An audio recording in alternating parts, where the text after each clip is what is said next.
दूसरी तरफ जंगल के किनारे चंपाकली पूरी रात मेहनत करके रहने के लिए एक छोटी सी झोपड़ी बना लेती है।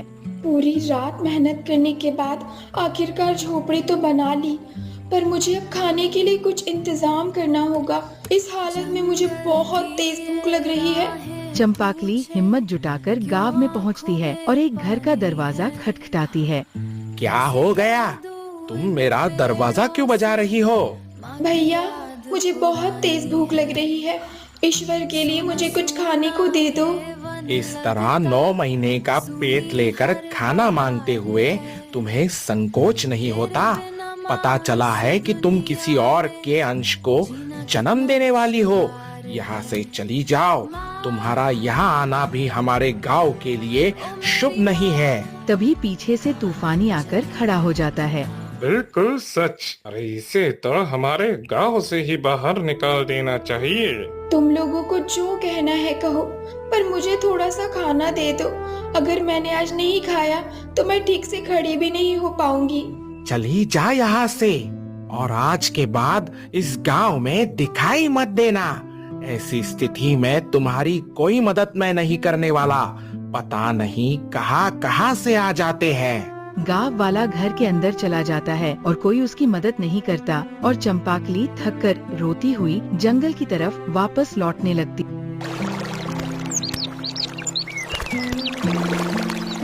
उधर देवकी बंद कमरे के अंदर जोर जोर से रो रही होती है। दरवाजा खोलो दामिनी, मेरी बेटी चंपाकली कहाँ है? वो अभी तक वापस क्यों नहीं आई? दरवाजा खोलो।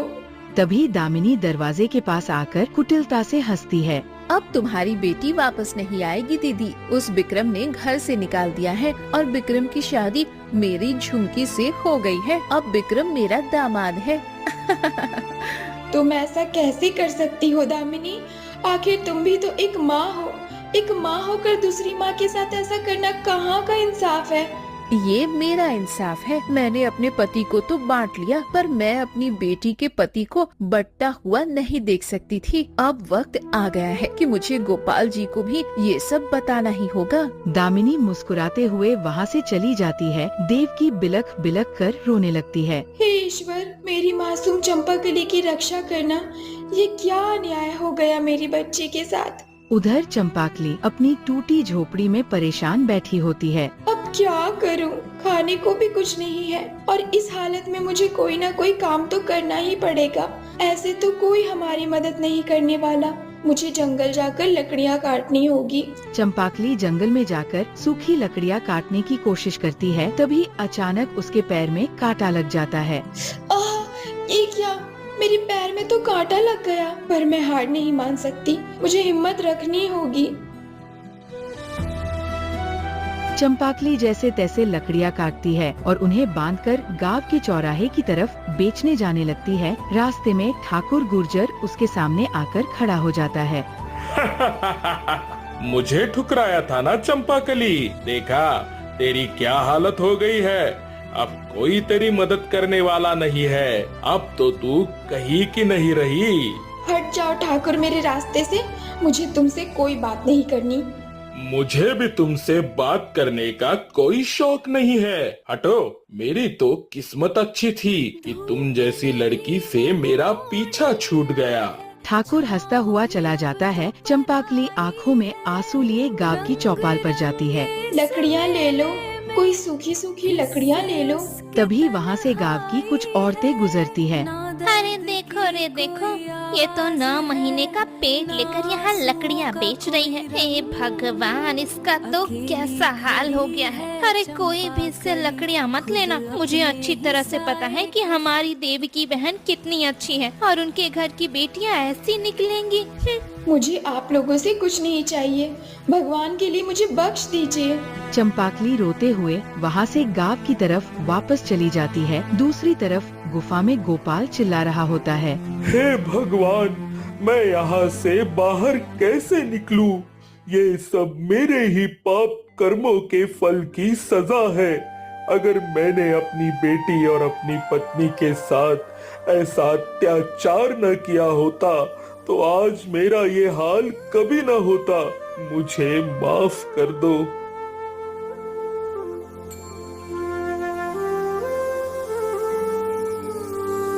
दामिनी, तुम यहाँ? मैं तो तुम्हें एक खुशखबरी देने आई हूँ। मेरी बेटी झुमकी अब विक्रम से शादी करके उस हवेली की मालकिन बन चुकी है और तुम्हारी प्यारी चंपाकली और पत्नी दोनों की जिंदगी मैंने अपने हाथों से बर्बाद कर दी है। ऐसा मत करो दामिनी, तुम जो कहोगी मैं करने के लिए तैयार हूँ। मैं तुम्हारे पैरों में गिरता हूँ। मेरी बेगुनाह बेटी और पत्नी को छोड़ दो, उन्हें बख्श दो। अब मुझे तुम्हारी इन झूठी बातों में नहीं आना। अचानक गोपाल चक्कर खाकर जमीन पर गिर जाता है। मेरी सांसें अटक रही है। मुझे ये क्या हो रहा है? दामिनी, बचाओ मुझे। अरे क्या हो गया अचानक तुम्हें? फिर जैसे ही दामिनी झुकती है, गोपाल जमीन से उठकर दामिनी को जोरदार धक्का देता है और भाग निकलता है। नहीं, तुम ऐसे कैसे भाग सकते हो? रुक जाओ, तुम मुझे छोड़कर भाग नहीं सकते। मैं तुम्हें पकड़ कर ही रहूंगी। दामिनी गोपाल के पीछे भागती है।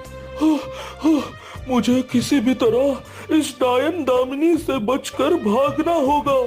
मुझे अपनी बेटी और अपनी पत्नी को इसके चंगुल से छुड़ाना होगा। इन सब षड्यंत्रों का सच मुझे विक्रम को बताना ही होगा। मुझे किसी भी तरह इसे पकड़ना होगा। अगर इसने विक्रम को सारा सच बता दिया तो मेरा सब बना बनाया खेल बर्बाद हो जाएगा। भागते भागते रास्ते में एक ज्ञानी साधु महाराज गोपाल को देख लेते हैं। ये क्या? ये तो गोपाल है।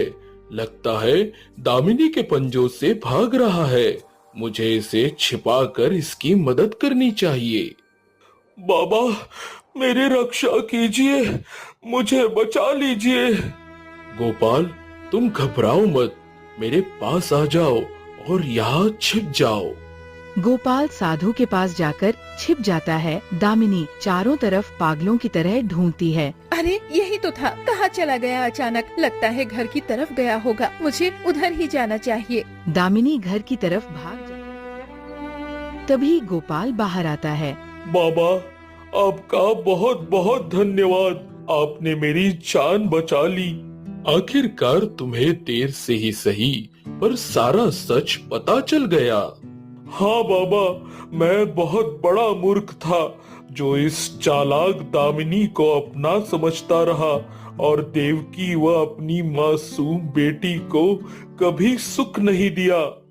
अब वक्त आ गया है गोपाल, तुम्हारी बेटी चंपाकली को इस हाल में पहुंचाने वाला और कोई नहीं बल्कि वो तांत्रिक, निशान और झुमकी है। उन तीनों ने ही एक चाल चली है। हम दोनों को तुरंत विक्रम के पास जाकर सारा सच बताना होगा। चंपाकली दर दर की ठोकरें खा रही है। ये क्या अनर्थ हो गया? मैं अपनी बेटी को न्याय दिलाना चाहता हूँ।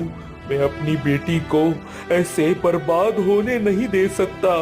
गोपाल और साधु महाराज वहाँ से हवेली की ओर निकल पड़ते हैं। दूसरी तरफ चंपाकली प्यास से बेहाल झोपड़ी के बाहर बैठी होती है। अब लगता नहीं है कि कोई मेरी मदद करने वाला है। मुझे यहाँ से बहुत दूर चले जाना चाहिए। तभी तूफानी और गांव वाले वहाँ आ जाते हैं। चलो तोड़ो इसकी झोपड़ी। ये हमारे गांव के पास झोपड़ी बनाकर नहीं रह सकती। हाँ, झोपड़ी तोड़ दो। ए औरत, आज के बाद इस गांव में नजर मत आना। तुम्हारी वजह से हमारी बहू बेटियों पर गलत असर पड़ेगा। चंपाकली आँखों में आंसू लिए बिना कुछ कहे घने जंगलों की तरफ जाने लगती है। अब मैं इतनी दूर चली जाऊंगी जहाँ कोई भी मेरे आने वाले इस मासूम बच्चे को गलत नाम से ना पुकारे। मुझे इन लोगों से बहुत दूर जाना होगा।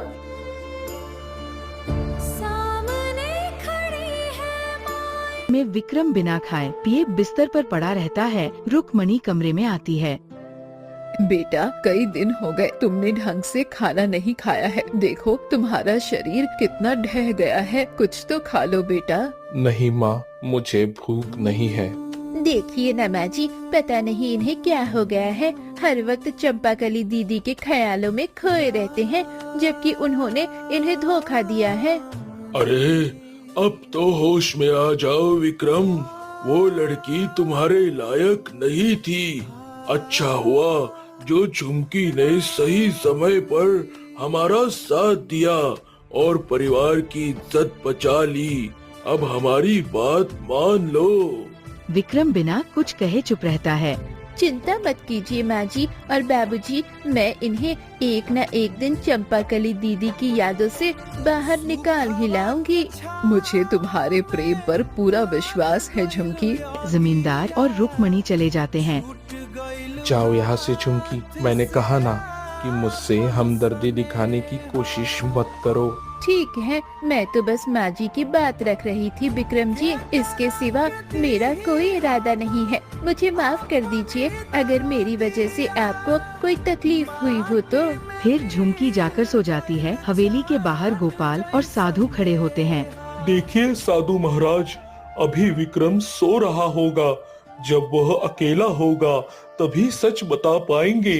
हाँ, बस थोड़ी रात होने दो गोपाल, तभी हम विक्रम को सब सच बता सकते हैं। आधी रात होते ही गोपाल, अभी विक्रम के पास कोई भी नहीं है। यही सही मौका है, हमें विक्रम के कमरे में जाना चाहिए। साधु बाबा गोपाल को लेकर विक्रम के कमरे में जाते हैं। विक्रम की आंखें खुल जाती है। ये क्या, आप दोनों यहाँ, चले जाइए यहाँ से। विक्रम, तुम्हें बहुत बड़ी गलतफहमी हुई है। मैं तुम्हें पूरा सच बताता हूँ कि चंपाकली के साथ ये सब किसने किया है। साधु अपने कमंडल से जल निकालकर कोने में छिड़कते हैं, जहाँ हवा में एक दृश्य उभरता है। ये क्या, ये तो झुमकी, निशांत और तांत्रिक है। ये तीनों मिलकर बातें कर रहे हैं। हाँ, इन तीनों ने मिलकर एक तांत्रिक भभूत चंपाकली के ऊपर छिड़का था। चंपाकली के गर्भ में पल रहा बच्चा तुम्हारा ही अंश है। ये कैसे हो सकता है बाबा? क्योंकि उन लोगों ने तांत्रिक विद्या का इस्तेमाल किया है। उस विद्या की मदद से जो गर्भ केवल 1 महीने का है वो 9 महीने जितना दिख रहा है, पर वह अंश कुदरत के नियम से ही अपने तय समय पर जन्म लेगा। चंपाकली गंगा की तरह पवित्र है। उसने तुम्हारे सिवा किसी और के बारे में कभी सोचा नहीं। जाओ विक्रम, अपनी चंपाकली को रोक लो और उसे उसका सम्मान दो। मेरी मासूम बेटी को बचा लो विक्रम। मैं एक नालायक पिता हूँ जो कभी अपनी बेटी को प्यार नहीं दे पाया, पर तुम तो उससे सच्चा प्रेम करते हो ना। मेरी बेटी को बचा लो विक्रम। हे भगवान, ये मैंने क्या कर दिया? मैंने अपनी ही प्रेमिका और अपनी ही औलाद पर इतना बड़ा शक किया। मैंने चंपाकली के साथ इतना बड़ा विश्वासघात कर दिया। मैं कितना खुदगर्ज हूँ जो बिना सच जाने अपनी चंपाकली की पवित्रता पर सवाल उठा बैठा। मुझे तो खुद को माफ करने का भी हक नहीं है। अभी भी वक्त है विक्रम, जाओ और रोक लो चंपाकली को। वो तुम्हें जरूर अपना लेगी और अपने अंश को तुम्हारे पास ले आएगी। हाँ बेटा, जाओ जाओ और मेरी बेटी को बचा लो। कुछ भी हो जाए, मैं अपनी पत्नी और अपने बच्चे को सही सलामत यहाँ लेकर आऊंगा। विक्रम तेजी से घर से निकल पड़ता है। नहीं नहीं, ये नहीं हो सकता। विक्रम को सच कैसे पता चल गया? अगर विक्रम चंपाकली तक पहुंच गया और उसे वापस ले आया तो मेरा रचा हुआ सारा खेल ताश के पत्तों की तरह ढह जाएगा। मैं इतनी दूर आकर हार नहीं मान सकती। मैंने इस हवेली की मालकिन बनने के लिए क्या क्या नहीं किया। अब चाहे मुझे चंपाकली के साथ कुछ भी करना पड़े, मैं विक्रम को उससे कभी नहीं मिलने दूँ। तो दोस्तों, क्या विक्रम चंपाकली